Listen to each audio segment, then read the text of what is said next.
Hey guys, hope you're all going amazing. Welcome back to my first episode of my 15 kilometer swim challenge. This morning I have to pack all my camera gear up. It's already packed, just the camera that's on now. But we're going to pack it up and we're going to go meet Brenton. A lot of people have asked me to go see Brenton. I've really wanted to see Brenton as well. So we're basically going to check out my current form and see what the difference was since last time. I know last time I've seen Brenton, it was a few months that I have been swimming, and I think when I seen him last time I was swimming around 2-minute pace per 100. Yeah, obviously now I've gotten a lot quicker, and I mean the other night when I tried to do 100 max, I did it 1:18 per 100. But I'm swimming comfortably around like 1:35, 1:40 per 100 at the moment. So yeah, got a fair bit quicker. But the main reason I'm seeing Brenton is that I really struggle with wetsuit swimming. So we're gonna bring the wetsuit, see what I'm doing wrong, and we're also gonna analyze my technique without a wetsuit. I feel like I've changed my technique a whole lot since last time. So it's gonna be very interesting and it's gonna be exciting. I've been looking forward to doing another session with Brenton for a very long time, and I think it's just been over a year. So yeah, let's get stuck into it. I am gonna pack my camera up, pack all this up, and we're just gonna go straight into it. So let's go meet Brenton. All right, we're back. We're back with Brenton. Hello. So as I said today, we're gonna go a bit over my stroke, a bit over what we did from last time. I think it was about 12 months ago we checked on my first stroke. And I think 15 months ago I couldn't swim, 12 months ago I was swimming around 2-minute pace around that when we seen Brenton last time. And today we're going about 1:30 odd. So we're gonna go over my stroke and we're gonna also jump in the wetsuit to see where I'm struggling. I'm struggling with my breathing, like taking in water, swallowing water. So yeah, so we're gonna get stuck jumping into that and a bit more into analysing my swimming again. Yeah, sounds good. Well, you've made such a big improvement in a fairly short space of time. So there's a few things there that you've got to have improved to go from 2 minutes to 1:30. So let's see what they are. Sweet, let's jump into it.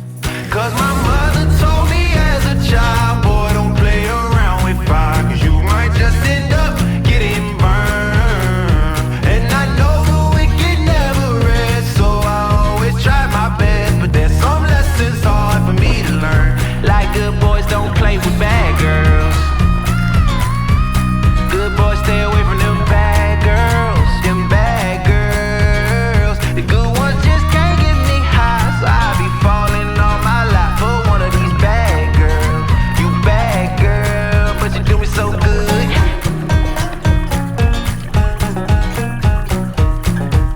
So what I was looking at with Brody, he first of all did the wetsuit swim, and he was moving really well with the wetsuit on, like swimming good pace, good tempo, and was overall looking really strong.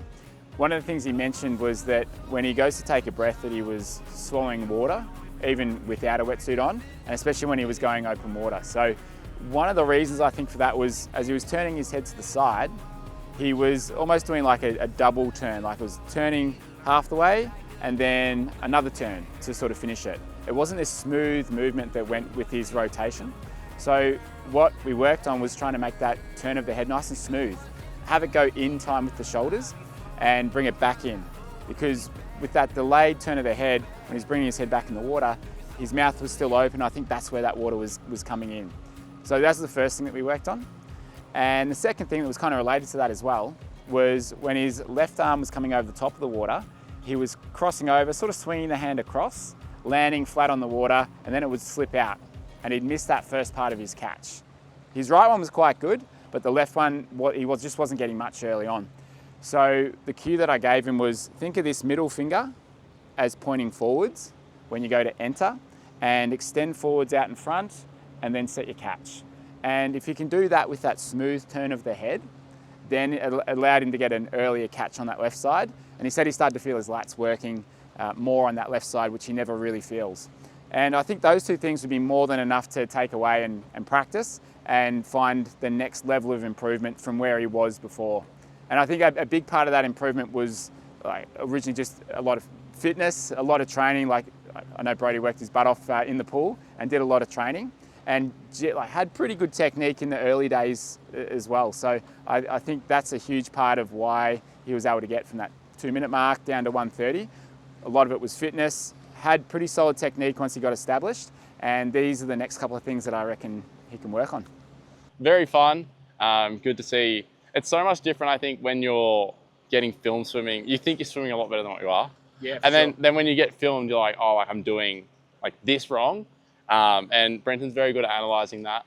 So, and especially just seeing yourself swimming and you realise that like I am screwing that up a bit. Yeah. I had a feeling, like I just didn't know. It's like I said to Brenton, I was like, I don't know what I'm doing really wrong. Like I know I'm doing something wrong with my breathing, but I just don't know what I'm doing wrong. Yeah, it's hard to tell. So I think that's where like getting Brenton, especially if you live in Melbourne, and I know you do like group classes and stuff as well. So I think like stuff like that is like really valuable to swimming. And I've said it a million times, I get a lot of questions about my swimming. And I think, you know, getting the first steps right and getting like a bit of help from the start helped me out a lot. Obviously I had Anna, who was a professional swimmer, had yourself, and all jumped on board within like the first 2 months. Whereas a lot of people wait until like a year or two. Yeah, too late. Yeah, and then you develop like really bad habits.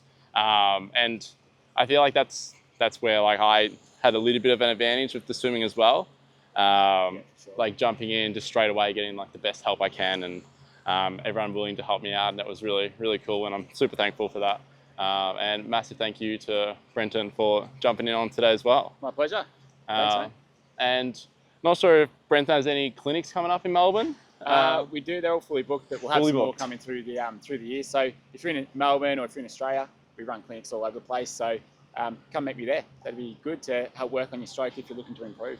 Yeah, it'd be really sick. And yeah, I can definitely recommend Brenton because he's helped me with my swimming, and I look forward to hopefully analysing some of this footage and seeing what Brenton's video is as well, and seeing how we can make myself a little bit faster and hopefully get to below sub 120s. Yeah, let's do it.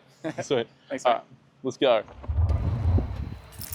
All right, so we've just wrapped up the swimming and everything with Brenton. I just had lunch with a mate, and now we're going to an ath track. I'm doing my first ath track session, recommended by Tom. So I was like, I got a bit of time to kill before we're going to meet Jazz. I'm going to help Jazz out with a little bit of filming, and I'm filming for a little MovMax little machine. So a little machine, it's like a little device, like a stabilizer type thing for the car. So I'll take you guys through that later, but that's going to be all filmed in vertical because it's not for YouTube or anything, it's just for Instagram. So yeah, we'll go through that stuff. But for now, I am just going to do a track session. I'm out here in Warren Ponds in Geelong. This is what the track looks like. I'll get my camera tripod and then I'll use my clamp for the tripod. That'll be funny, but it'll work. Really good swim this morning with Brenton. It was only like 500 meters, but good to see what I'm doing wrong, because I knew I was doing something wrong, but you just don't know sometimes. Like, you know you're doing something wrong, but you just don't know. I can correct stuff pretty quickly. It just, at the end of the day, it's just repetition and time to fix something. This is a setup that I'm rolling with. A small rig clamp onto my tripod so I can put the Osmo Pocket here. That's nifty. It's very nifty. I'm trying to line it up so my Osmo Pocket doesn't get scorched by the sun. I've got my camera and stuff in my bag, but this is a little bit more discreet. About an hour and a bit, so should be okay. Yeah, and I'm just going to put my towel over the top of my Pocket so it doesn't burn. So I did a 2K warm up, a little bit of sprint efforts during the bit in between. I'm pausing my watch for this one. All right, I'm going to go start down the other side and I'll finish here on my first 1K rep. My body's still, my TFL and my glutes still a little bit sore from the Ironman, which it was like over a month and a half ago. But we'll see how we go. I'll see how we go on the first K and we'll judge it from there. So yeah, I'll catch you. I'm gonna go walk down and then I'll start from there. So I'll catch you guys in hopefully under 4 minutes. Let's see how we go.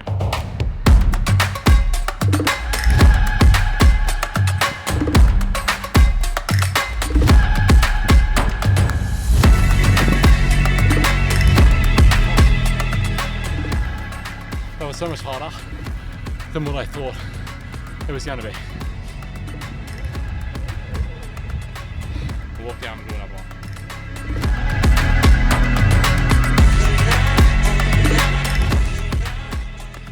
148 or 348. Tell you what, that's like a solid 8 or 9 out of 10. Probably an 8 out of 10, I'd say. Like, I've definitely got a little bit left in me, but so we go. All right, one more. I'm gonna walk down, we'll do it again. Wow, 1 fit.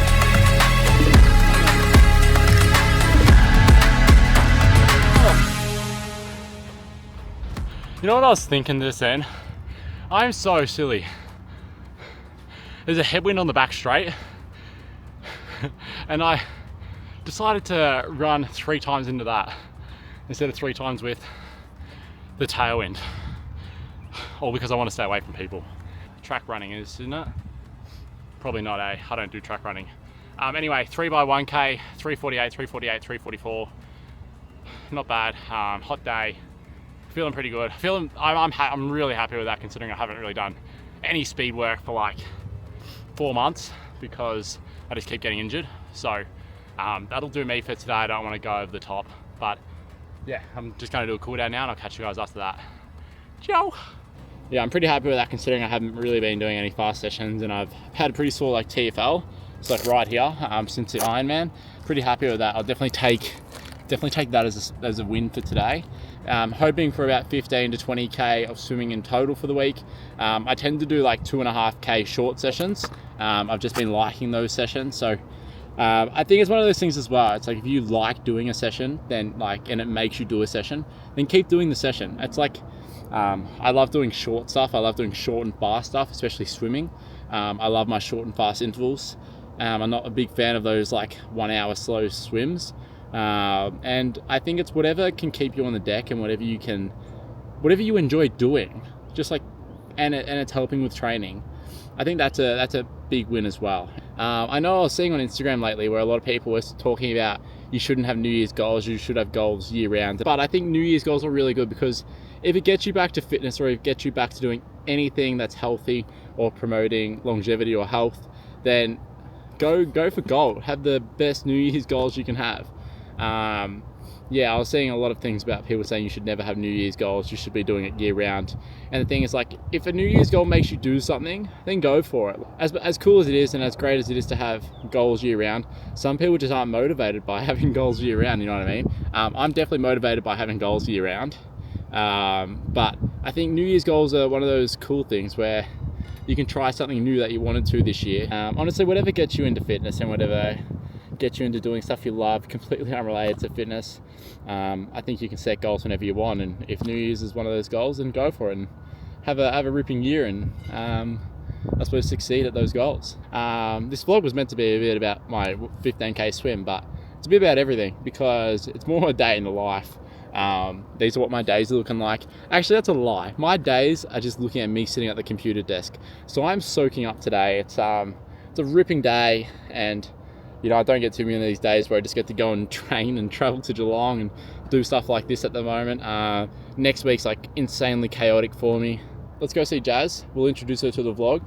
We get some sick shots for Instagram, and you'll see more there. But Shane will have to hop on the vlog soon. Shane's Jazz's partner. So yeah, Shane will have to hop on the vlog soon as well. I've got the DJI Action 5 Pro coming tomorrow that I'm using for Anton Swim, because I don't want to buy an underwater cage for my camera. I really want to get a car camera mount, but they're just very expensive. So what I've resorted to is using MovMax for my Osmo Pocket, and we'll see what content we can get out of that to see what that content looks like. So let's give it a go. I've never used the MovMax for the Osmo Pocket 3 before, so let's go. FYI, if you're going to do a track session, maybe do the 3k warm-up, don't do a 2k warm-up like I did, because I'm pretty sore. All right, this is what we're doing. This is Jazz. Hello everyone. For those that don't know, Jazz just won age group world champion at 70.3 in New Zealand. But what we're going to do now is, I've got this machine, it's called a MovMax. Don't know if you can see it from here. It's a cool little machine on an Osmo Pocket where you can just where it should just be rather smooth. This is how we're going to end the vlog. We're going to end it on Jazz riding, and that's it. So see you guys, I don't know when, probably like next week. Ciao.